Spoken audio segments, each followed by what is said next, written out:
kirin kamaşala de kak îro çi amade kiriye çi zanyariyan wê bidemen diçine cem maşallah.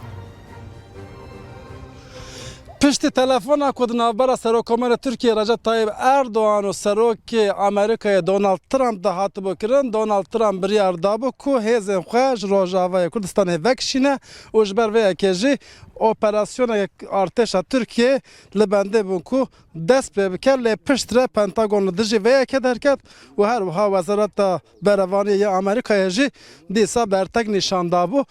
Piştî vê yekê li ser sînor ket tevgerek heya Antuneyê çavê herkesî kete ser Rojava û ango sînorê Bakur û Rojava li vê derê em dibînin ku leşker hewl didin ku amadekariyeke operasyonê bikin heta niha çi li vî tevgerekî li ser sînor tune ve jî lê di baregehên leşkerî de wisa diyar e ku ew hêzên ku ew amûrên ku wê di şer de bêne bikar anîn li baregehên leşkerî hatine rawestandin hin ji wan jî berê lûleyê xwe dane Rojhilatê Firatê lê heta niha jî operasyona leşkerî dest pê nekiriye. Diyarîneka wê kenge dest pê bike operasyoneke bi sînor be an berfireh be derbarê vê yekê de jî heta niha tu zanyariyekî nehatiye bi dest xistin li vê yekê bibêjim ku îro karvaneke leşkerî ku ji çar otobozan pêk dihat û hêzên komandoyê tê dabûn